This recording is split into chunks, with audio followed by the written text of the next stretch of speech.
Hi there, everyone. Hello. How are ya? Great, thanks. How's everybody doing? Doing okay. Give me just a second. I'm just getting my slides up and I'll be right there to get started. Hi, Christy. How are you? Let's see. How's it? Good. How are you doing? This is Rebecca, by the way. Good to hear your voice.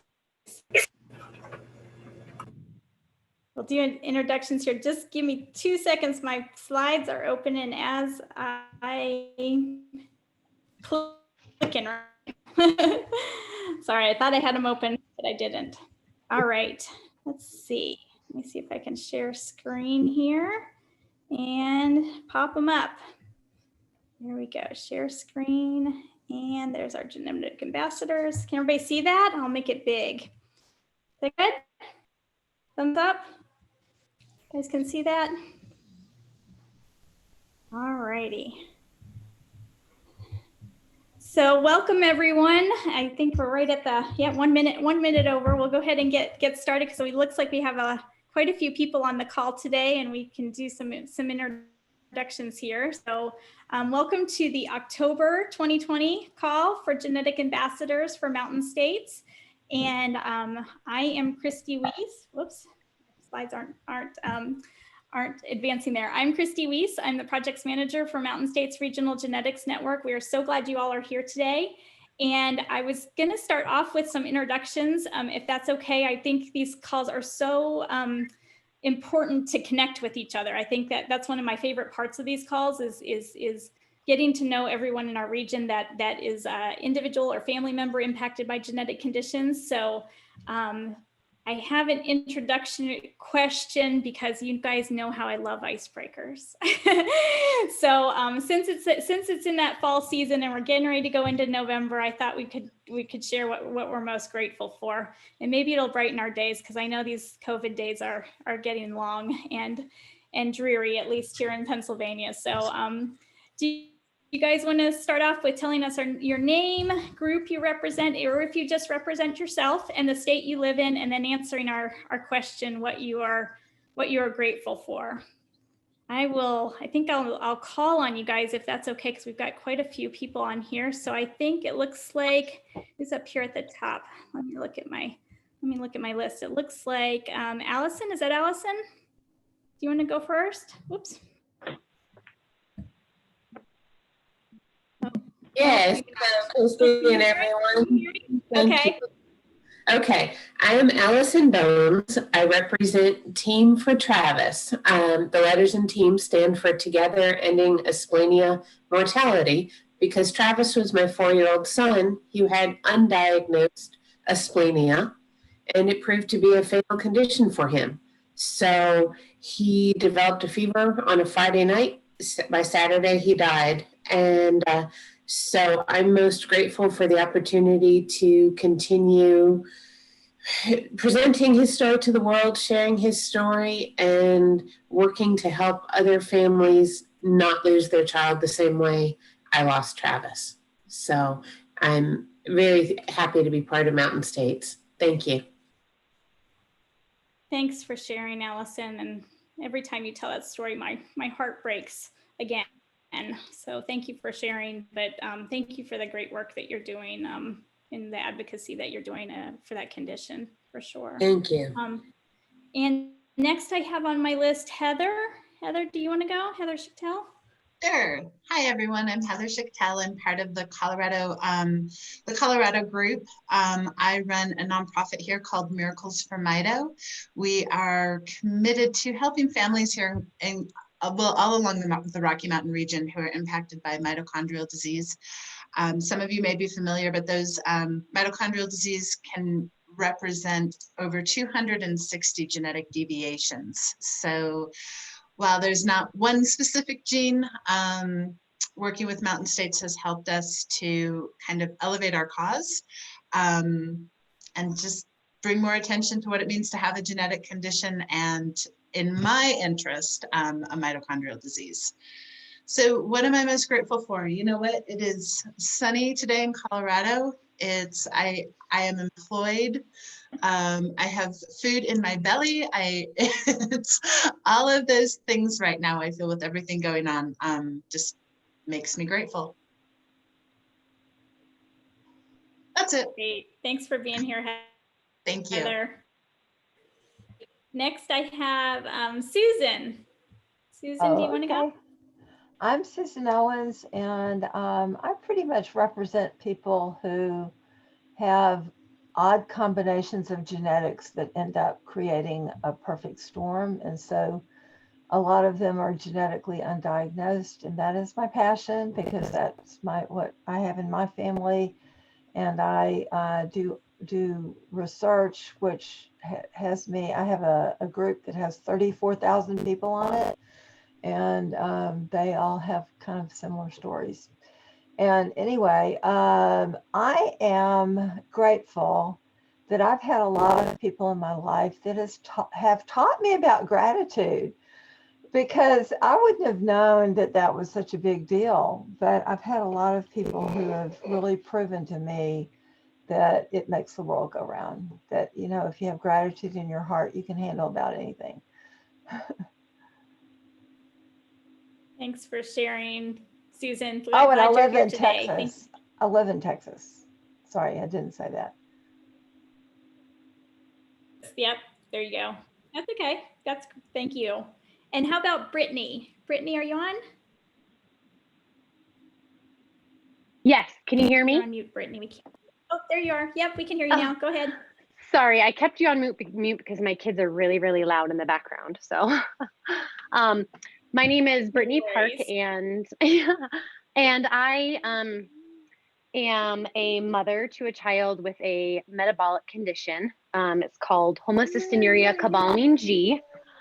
He's 18 months, and he is our second child diagnosed with this same disorder. Our first son was born in 2011, and he was undiagnosed and passed away from the disorder at 3.5 months old because it's not on the newborn screen. I work with both Mountain States Region Genetics Network here in Colorado, but I also am now a newly added board member for the Homocystinuria Network of America. And I also am chairing the committee for cobalamin disorders. So we have been doing lots of projects to raise awareness and support families all over the globe internationally with a cobalamin disorder. So, and I am most grateful for the fact that my 18-month-old son does not need to be on a protein restricted diet, because a lot of kids with this disorder have to be, because he likes to eat all foods, any foods, all the time. And I can't imagine what it would be like having to restrict his diet. And so I am especially grateful for that, that he can have that and not have to worry about his food intake. So. Great. Thanks so much for being here, Brittany. And you're a new member of the team. Well, has Erica contacted you yet? Yes, Great. she Thanks has. for joining. Yes, it's not, yeah, thank you. Right. Okay, Debbie, would you like to go? Oh, can you hear? Yes, I had to take myself off of mute. Good morning, everyone. I'm Debbie. I'm Debbie Bridge, and I guess I'll be representing Mountain States from Texas. I live in Texas, and in the sunny state, we see a lot of sunshine, which today we happen to be very bright outside. It's windy, it's cool, but it's beautiful. What am I grateful for? I know that I'm grateful that every night I go to bed, my children are safe. They have a warm bed and they have food in their bellies. So I'm very grateful for that, and to have a job. Yeah, to have a job for sure. Thank you for that. Thank you for sharing. We're glad you're here. All right, I have next, let's see, Edie. Edie, do you want to go? Yes, hi. My name is Edie Hi, Smith. Edie. I represent the Arizona State team, and that's where I live. I am most grateful for just a brand new day. Every day I get to wake up is a great day for me. Oh, sorry. I forgot my daughter. Thank you for being. Oh, yeah, no. I forgot to mention that my Yeah, go daughter ahead. has a sickle cell disease, which is blood disorder. And so I'm also a part of our Sickle Cell Foundation here in Arizona.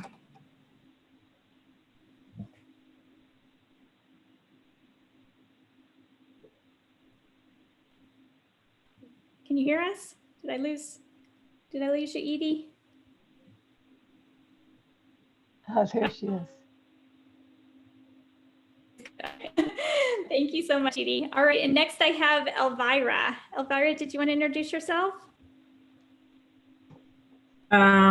Good morning, everyone. Oh, there you are. We can hear you. Go ahead. My name is Elvira Dennison. I'm from New Mexico. I work with Navajo Family Voices, and I got into this group because I had an uncle who was Down syndrome, and I'm an advocate for special needs in our school district and trying to find resources in the rural areas. That's it. Great. Thanks for being here. How about what you're grateful for? I'm grateful that I was able to continue to work from home. I have my kids here at home, that we're all still healthy and that we're able to connect with people through virtual. Yep. It's not quite the same as in person, but it'll do for the time being, right? So glad to see your face today. Thanks for being here, Elvira. And next I have Hannah on my list. Hi, can you guys hear me? Yep, we can hear you, Hannah. Go ahead. Hi, so my name is Hannah Barnhart. I am one of the co-leads for Mountain States here in Nevada. So that's where I am. I guess what I'm most grateful for, life. Life in general. COVID has kind of hit my family a little bit closer to home. So I think I love to hear that everybody's very grateful for life and being at home with family. So my advice to all of you, hug your family, hug your children. Sometimes you just never know when life happens. That's it. Thanks, Hannah. I know you've had a hard week, so you're in our thoughts.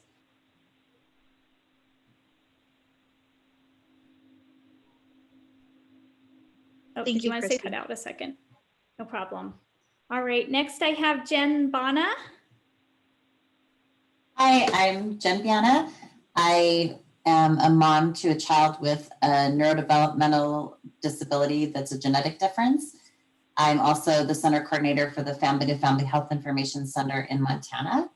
And this morning, in this whole week in Montana, I've been most grateful for the portable heater that helps me stay warm in my office, where we don't have the same level of heat as the rest of the house.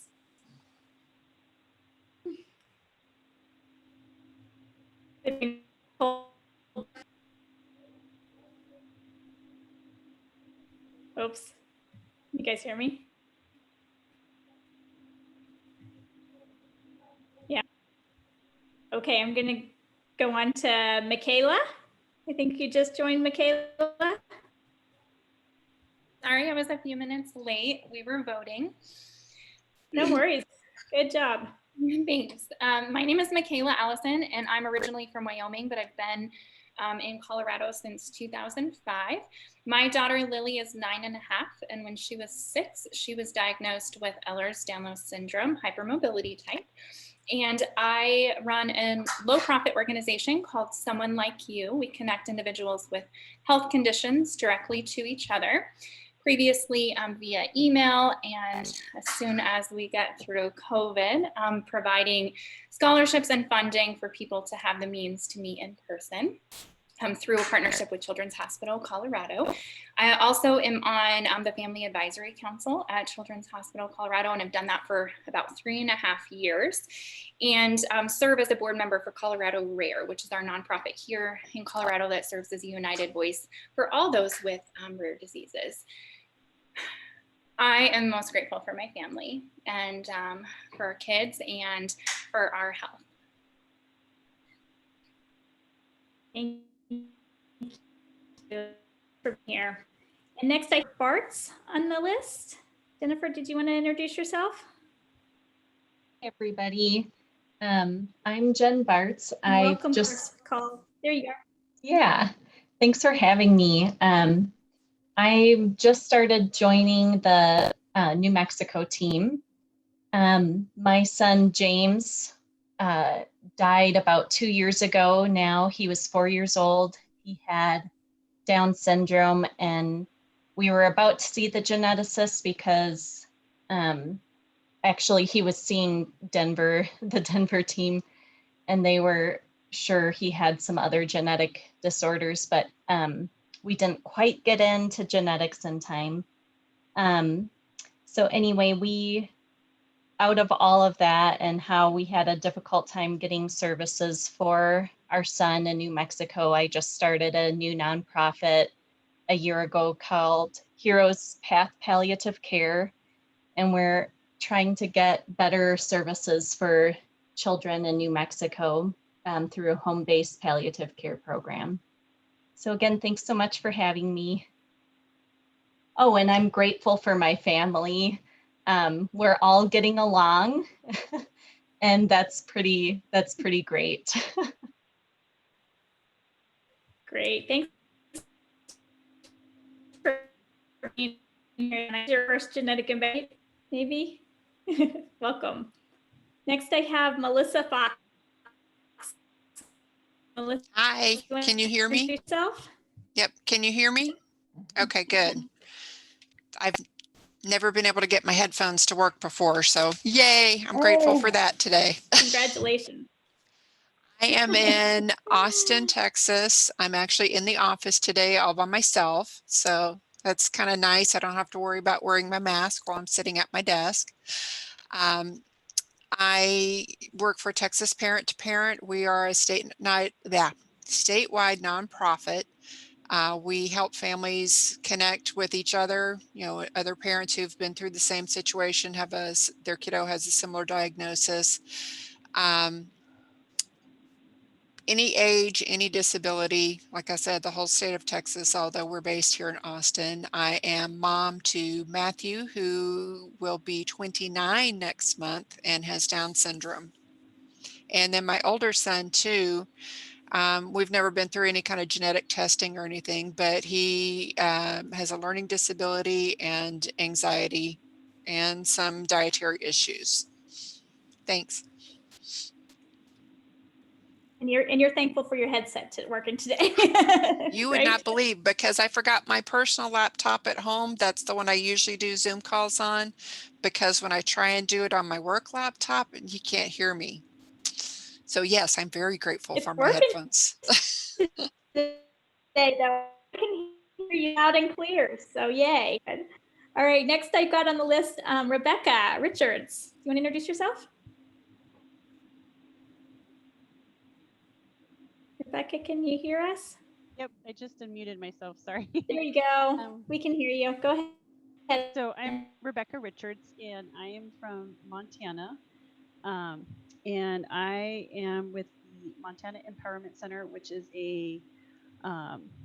where it's not a new nonprofit, but we just wrote for the Parent Training Information Center grant and just got awarded it. And so we're super excited Congratulations. to be, yeah. So I've been very silent with the whole Mountain States Genetics group, because that was a very intensive grant to write. And I was gonna say, you've been busy grant writing. You had an excuse. Yeah, it was a process. And I have a 14-year-old daughter who is a freshman in high school who has a rare genetic condition, but she is flourishing in high school. So I'm thankful for that. I'm thankful that we get to have in school, high school, and that she is doing well, and that she gets to be with her peers and all of that. And I'm thankful for all of this. I'm thankful for this new opportunity to work with families. I'm thankful to reconnect with all of you, and yeah, all of it. So yeah, thanks for having me today. We're so glad you're here. Thanks for jumping on. And Winton Wood, yourself. Oh, I think you're on mute. Hi. Yeah, I know. Sorry. I was looking for the button. Can you guys hear me okay? Mm-hmm. Okay. Yep, we can hear you. Great. Thank you. So yes, I'm Winton Wood. I am first and foremost a mom. One of my daughters, Lilia, is 14. She has Down syndrome, autism, and then she's medically complex. And that's how I first signed up for Mountain States. And then I also, in my professional life, I am a MEVIA consultant. So it is for those who are on New Mexico's developmental disabilities waiver or the medically fragile waiver. They can either go traditional case management or they can go self-directed. And the MEVIA waiver is the self-directed, but they must have consultants that help guide them, stay in touch, and support them. So that's my professional job. I work with people on the developmental disabilities and the medically fragile waivers. I'm grumpy first thing in the morning before I have my coffee, but by the time I'm done with my coffee, I'm once again grateful for just about everything, because I feel that myself and my family are extremely blessed. We're healthy, we are happy, we are in need of nothing nothing of importance. So I'm just, in general, I'm grateful, and I'm grateful to be here today. Thank you. Thanks for being here, Winton. And let's introduce yourself. We have a great group today. My goodness, I think I've got 2 more people on the phone, and then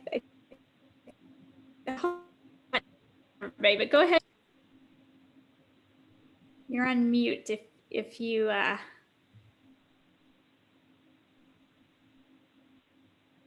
if you're we can't hear. You might be in a there you are. Hello? Still can't hear you. Go ahead. There you go. Hi. Sorry, you were breaking up and I didn't know you said my name. My bad. Oh, I apologize. No worries. I'm Mariah. I am based. Yeah. Can you hear me? Yep, I can hear you. Okay. I'm Mariah. I'm based in Centennial, Colorado, so just a little bit south of Denver. I am the mom to 2 daughters that both have the same genetic condition. Newly diagnosed, technically still undiagnosed. They're the only 2 cases that we've been able to locate with this genetic condition. So we're kind of paving the way for a new genetic disease. I started a nonprofit foundation called Lightning in Love, where we are working to research this particular genetic condition and are hoping to be on the forefront of the technology advances for N-of-1 genetic therapies.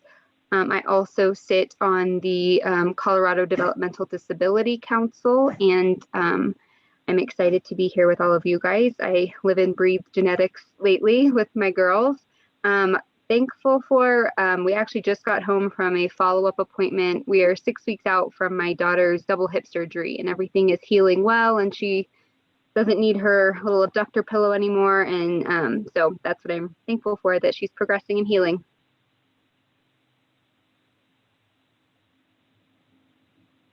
Good news. Thanks for being here. And then I have 724. I think it's Jamie. Jamie, can you hear me? Yes, that's me. So my name is Jamie. Yep, go ahead.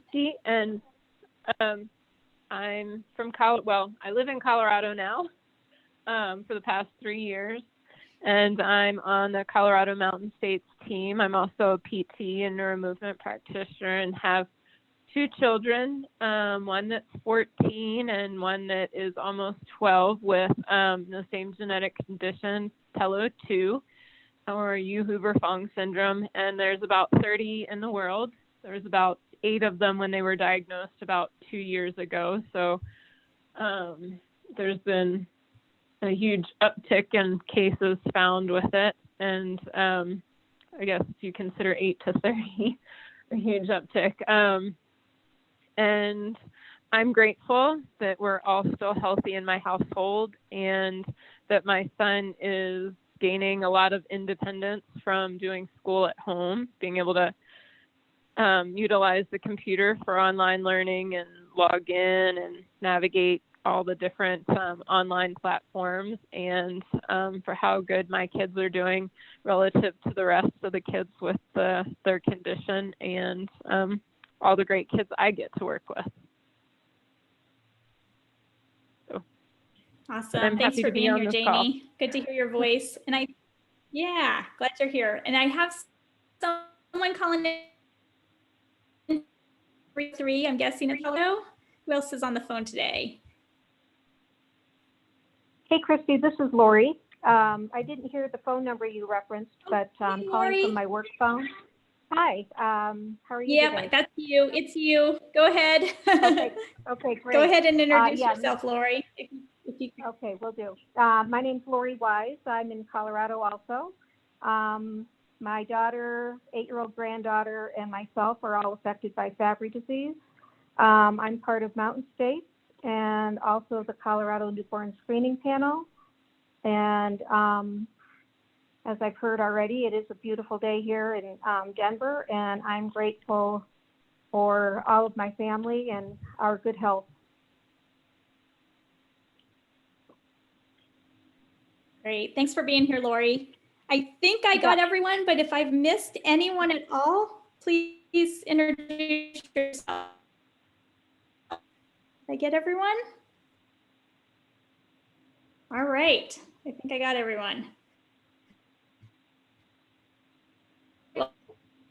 Everybody for introducing yourselves. I think it's so important. It's cool to be on these calls, and then hopefully one day we'll be in person together at a summit soon, and then getting to put names with real life faces is exciting. So I do love the introduction of these calls.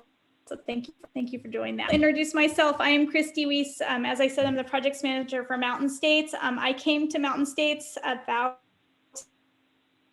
8 years ago, looking for answers for my daughter, and started working with them doing social media and website. I'm now working as the projects manager, and I am most thankful for this opportunity to do what I'm doing today, because it's a passion of mine. So much to figure out the system. How do you navigate the system? How do you get to the person who has some answers for your and just a direct that is now what I get to do in my day-to-day work, which I'm really excited about, is helping families and things that the systems let change how families navigate the system so it's easier for families to do. So I slides from our July calls. I know we have some new people on. These are some pictures of our management team. They're not on these calls, but I think it helps to give you context of who runs our fiduciary agent is out of Texas, Texas Health Institute. Ankit is the CEO. And our directors, Colorado as a metabolic geneticist at Colorado Children's, and Kathy is a hematologist, an adult hematologist in Colorado. And Joyce works fees out of Colorado as well. And then we also have Stephanie and Katie, who work in the of THI, Eliza Creel, who does our evaluation. She helps us count all the things we do and measure all the things we do. And Sherry is does operations with I, and we just hired Cody. Cody is an administrative assistant that's going to be helping out, so you might hear his name or get emails from him. So I wanted to make sure, let you know, based out of THI as well in Texas. And this is our region. You all probably know most of our state, the one you live in, but we represent 1 million square miles. So lots of land cover. It is just an overview of our grant cycle. For those of you who joined us in July, you know that we just started a new 4-year grant cycle and it goes till 2024. But this just gives a little bit of the timeline of some of the other grant cycles that we've passed. A reminder that our 3 major priorities for this new grant cycle are that regional infrastructure, which you've heard a lot of people talk about state teams. That's the main way we organize our region, is by state teams. We have a huge focus on education. This grant cycle, specifically with pediatric professionals, as well as individuals and families impacted by genetic conditions.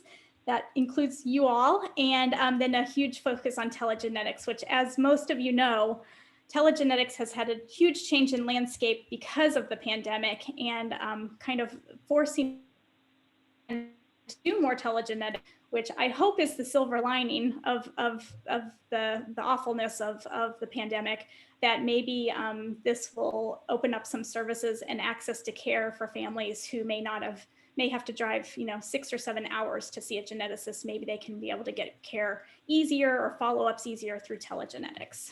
So I want to give you guys some project updates because these are some things that have happened since our July call. So in July, we launched syndrome algorithm. And I just wanted to give a shout out to Michaela, who's on the phone. She was part of the work group that did this. This is and part of Mountain States. We try to involve consumers at every level of our work. So making sure that there was a family voice on that work group with the pediatricians and the geneticists and the other professionals. We regard consumers and family members as professionals, right, and they need work groups as well. So this is just a little snapshot of the algorithm, and the website is at the bottom. You can find it under current projects on the Mountain States site.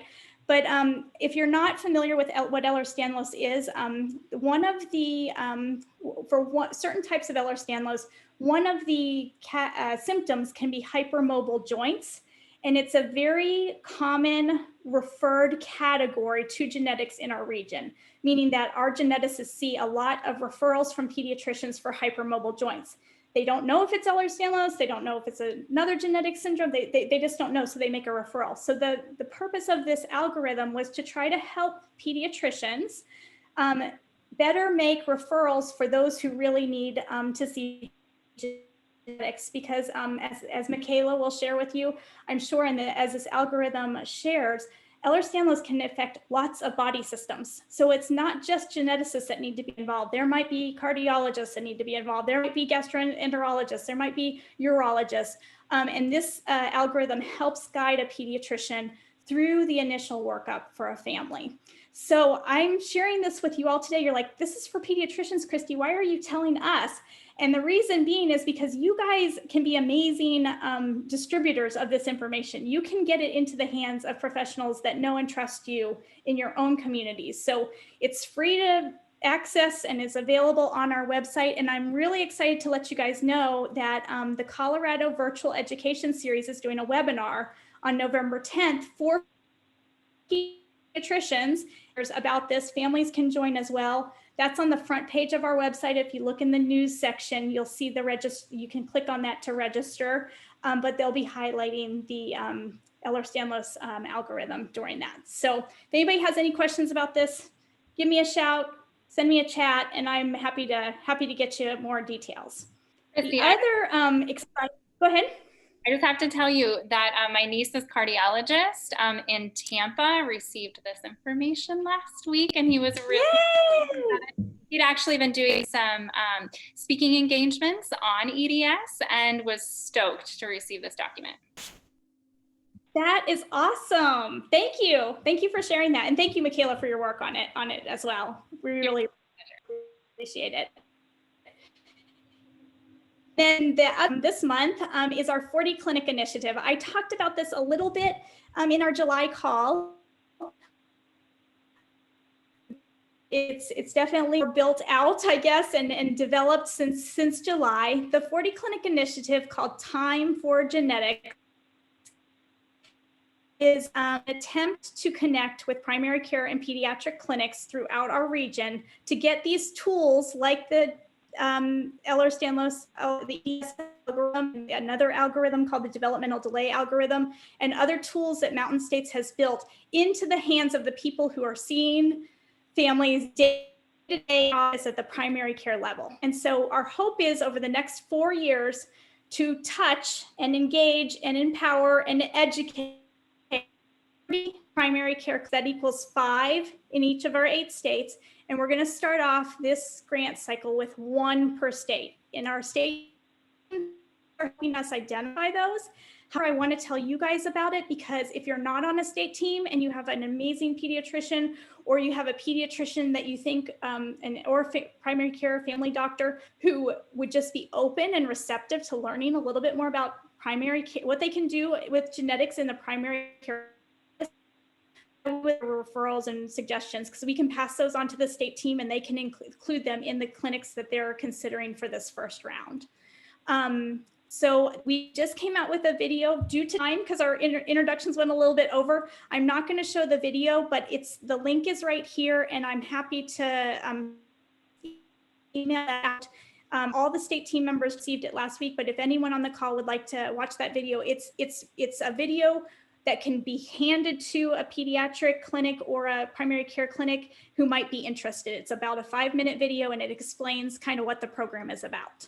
So I'm super excited about this program because it's really trying to push information about genetics to a level that the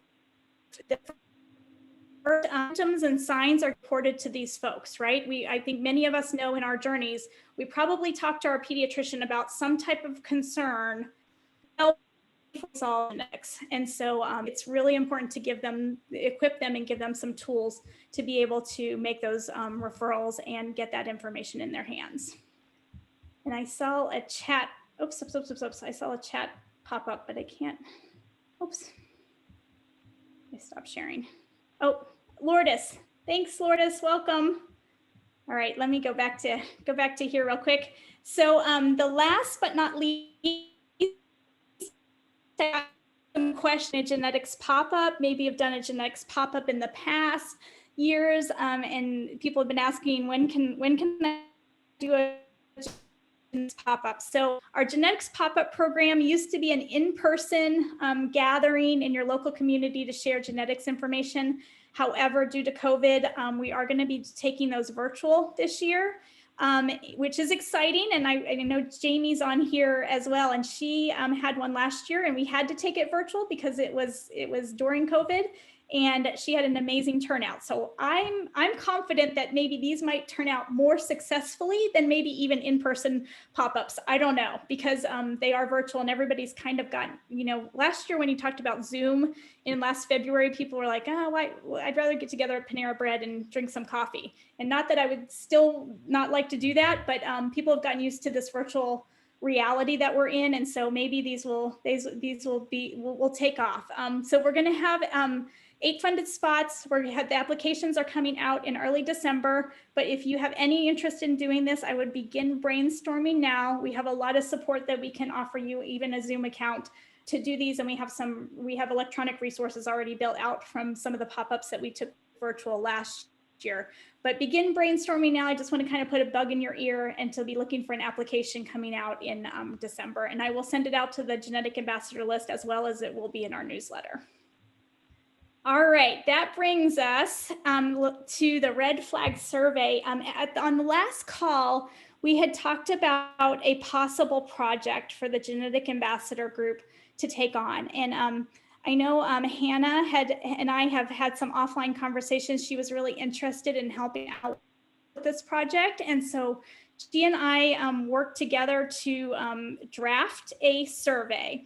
The idea for a red flag survey is that there's really not anything out there in the educational realm for pediatricians, for family members, doctors, that has red flags for genetic conditions from a family perspective. You'll find a lot of red flag documents, even published literature, that are from geneticists or from geneticists to a primary care doctor, but not a lot of them have a family focus. And I know Rebecca Richards, I'm trying to think who else was at the table. We started talking about this actually at a genetic summit, I think about 2 years ago.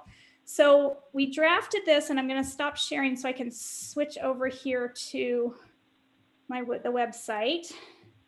We have it in a Survey Monkey form, and I'm just going to go over it quickly because of time. I'm just going to show you some of the questions, and as you're looking at these questions, please just keep in mind if there's anything that really sticks out to you, like, oh, that needs to be reworded, or oh, you were missing this, and if you can just jot them, either email them to me or Pat. I don't think we're going to have a lot of time to do a ton of discussion because I've got a couple other things to share with you. But we start off by saying they can be anonymous, but responding to it, they agree to let us use their responses for something like a education material or something like that.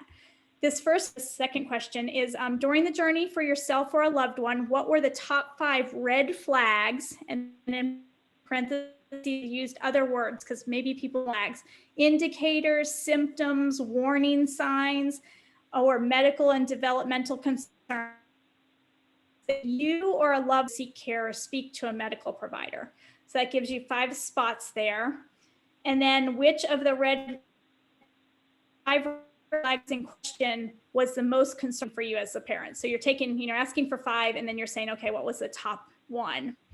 And then this question says, which of the 5 red flags most concerning for your practitioner, or indicate if your practitioner was not concerned? Because I've heard this from a lot of families too. I was worried that they weren't talking or they weren't rolling over, but my pediatrician said, just wait and see if they on later on.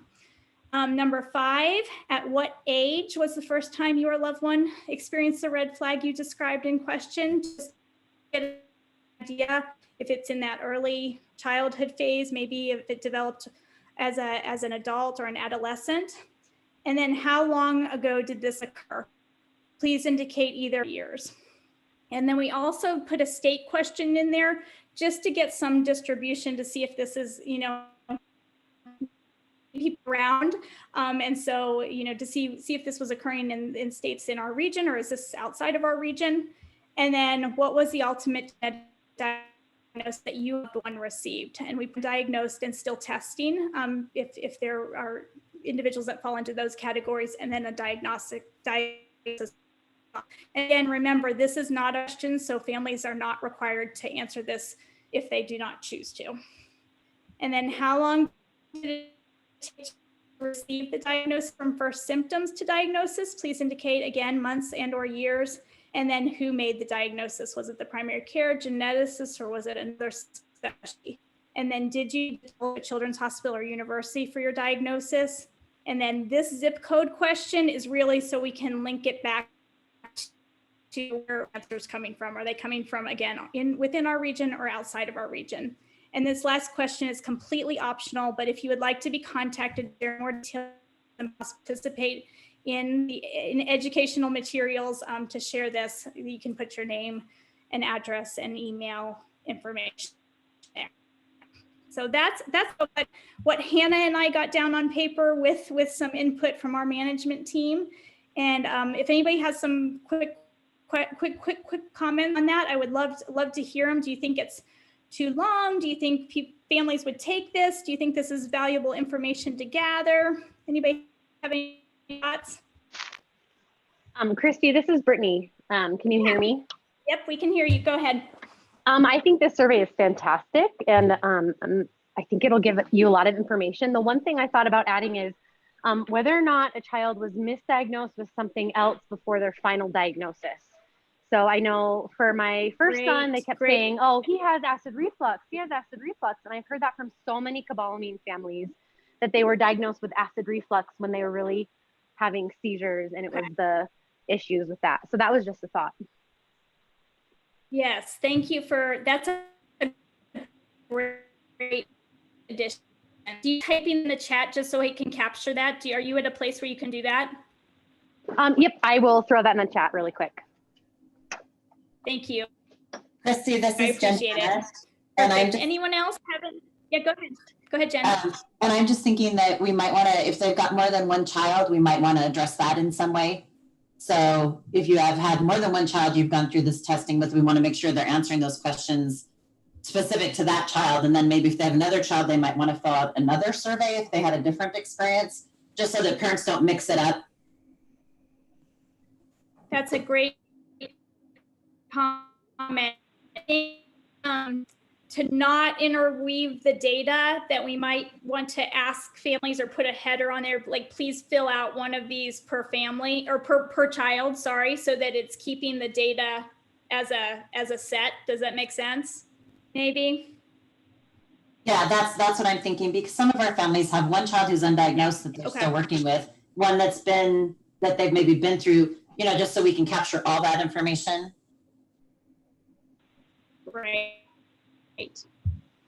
Great idea. Anyone else?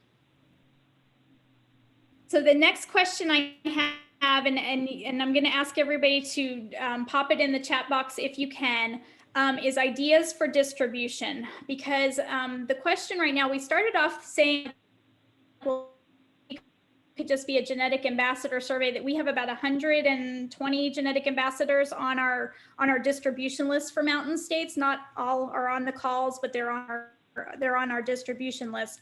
What are your guys' thoughts? Do we want to just get it from our region and those that are active in our region, or do you think that it makes sense to distribute this more widely, even like we've done surveys in the past, putting it out on social media, meaning that we'll probably get lots of answers outside of our region, but with that zip code data, we can filter it if we only want a region subset, or we can look at like the whole United States as to wherever the survey goes and whoever answers it. I think on the one, we did one where your genetic questions answered and what your top genetic questions were. And I think with Susan and a couple other folks putting it in their Facebook groups, it went international, and we even got international responses. So what's your thoughts? If everybody can type in the chat box, that way I can capture it. What's your thoughts? Do we want to keep it a local, regional survey, or is it something you think, heck, throw it out there and see what we get?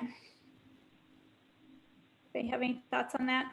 Christy, I don't have a chat on my phone to yeah, go ahead, put it Jamie. in there, Yeah, I know you're on the phone. I think it would be interesting to put it out there, just generally put it out there on social media, and whoever responds, because I think it would be interesting to compare the data if it's different for different parts of the U.S. or if people from other countries respond, to see what the differences are, to see if we're further behind in certain regions or more advanced, what or from state to state, what what the differences are, so they can be better addressed. Great. That's that's kind of where I was thinking, but I wanted to hear what you guys thought as well. And then this is a rhetorical question, the last one, because I'm just going to ask, put a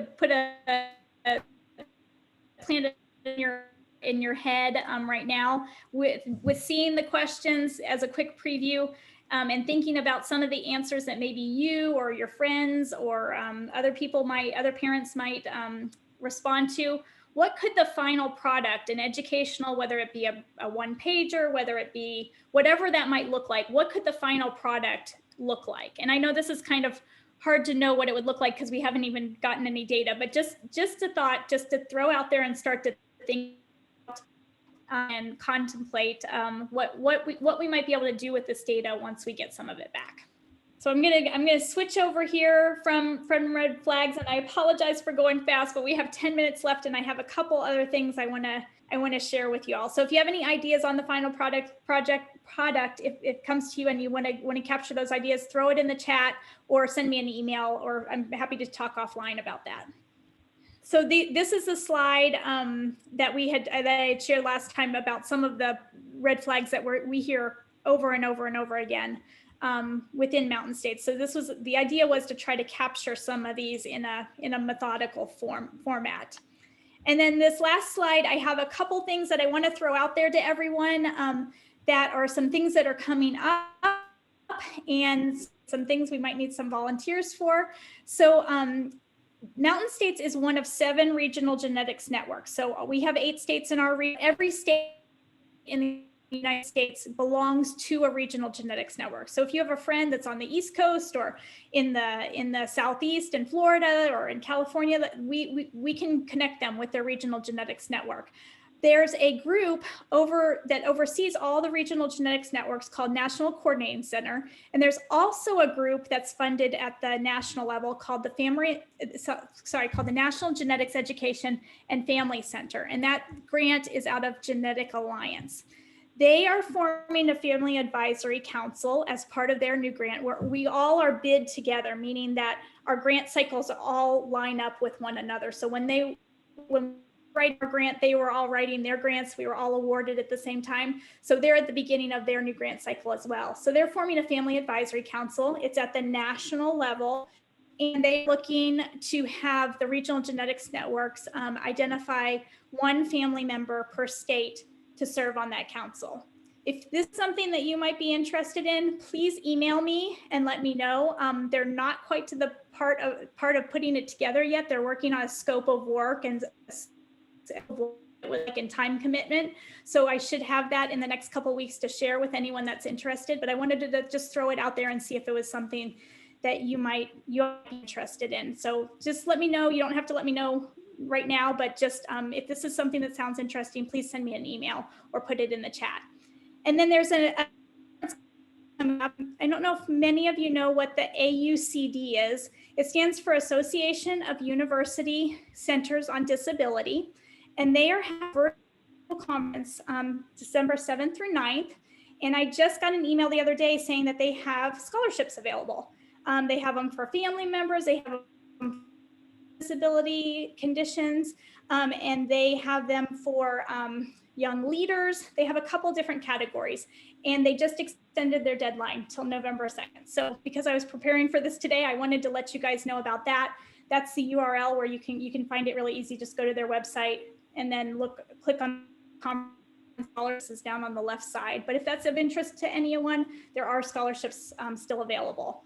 And I imagine they haven't given them all away because they extended their deadline. So there's probably a pretty good chance there's still some remaining. This is Jen. So go ahead, Jen. I went last year. I found it really informative, and I'm excited to go again this year. Awesome. And your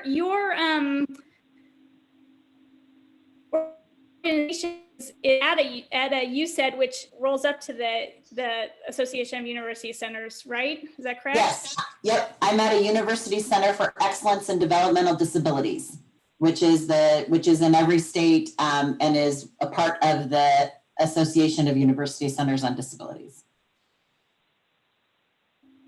Perfect. Thanks for chiming in and sharing that.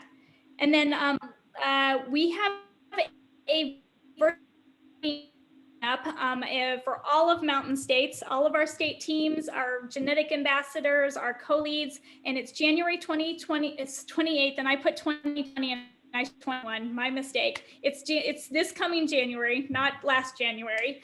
But everyone on this call should have received a calendar invite. It was out the genetic ambassadors. So check your email. It probably was about a month or a month and a half ago. So if you don't see it appearing on your calendar and you don't see the date, please let me know, because I want to make sure that you get that if you would like to attend that.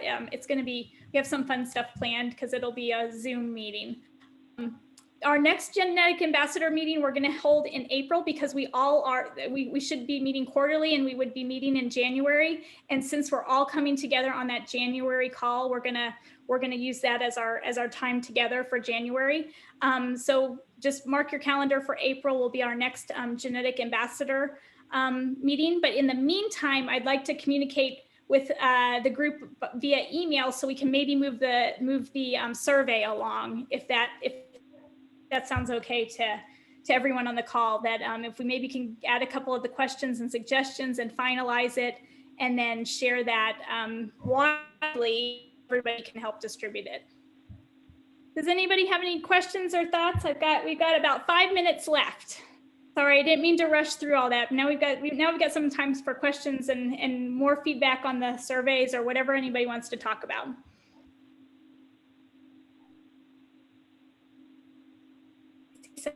I'm just checking the comments here in the chat too. It says, who is collecting the data? How are we findings by different demographics? Heather, can you expand on your question a little bit? Yeah. Do you mean like where is the data going? Well, where's the data going? And if we open it up, so if we get, are we, I'm just curious if we want to open it up.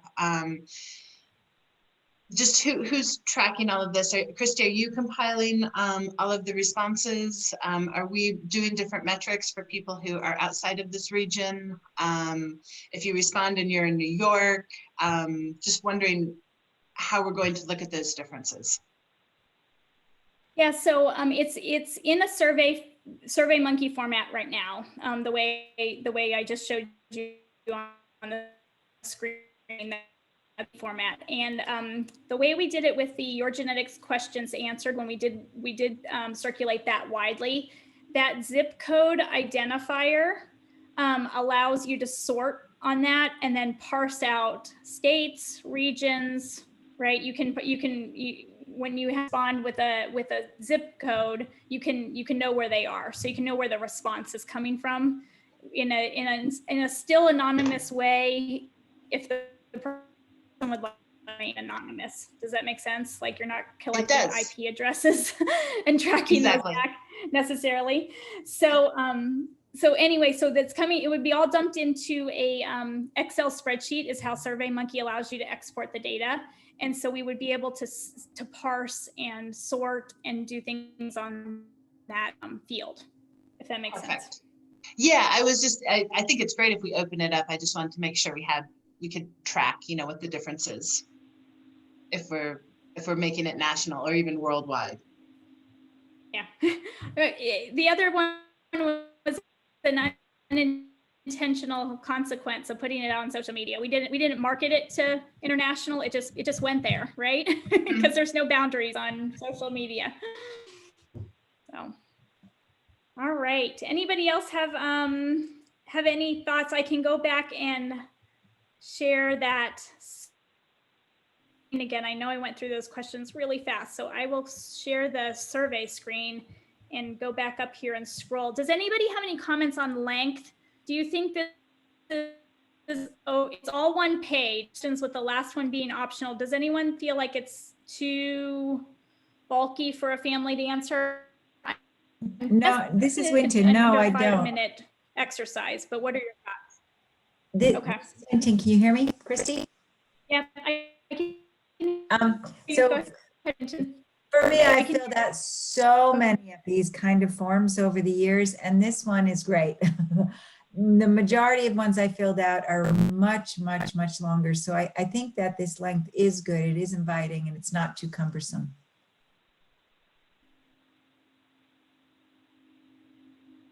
Have any suggestions for any more family-friendly language? Because I want to be cognizant of that. I know everybody doesn't call, I think in the genetics world, it's symptoms of genetic disorders are highly referred to as red flags, but that's why I added some of these other words and names here, and Hannah helped me with that too, of ways we could say it that might appeal or be recognized by different people.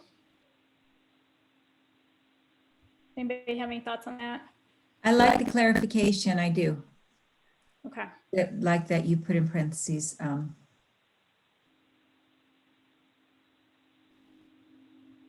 I guess there would be an opportunity perhaps also, I can check in into this to see if there would be funding for this, to have it, translated into maybe at least another language like Spanish or something. It'd be nice to get some other representation other than just English as your first language representation.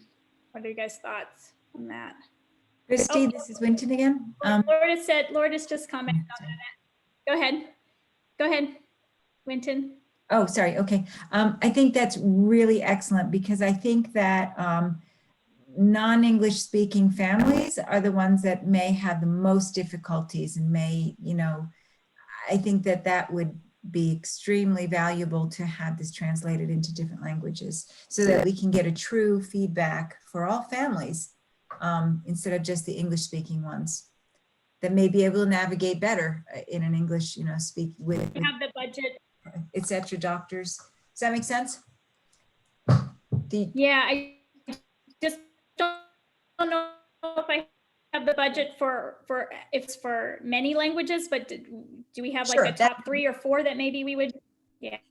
I mean, an ideal world, you would have as many translations as necessary, but we don't live in an ideal world, and funds, there is a reality of funds. But I think that, definitely at least Spanish, at least is really critical, because our vulnerable populations, genetic families who have some with genetic conditions, that's already a vulnerable population. But then when you add on to that, a non-English speaking family, then you're going to get clues as to, how did what are the red flags, and how did, what there could be like, oh, doctor says it's, oh, it's just acid reflux. Maybe there's a miscommunication going on as well.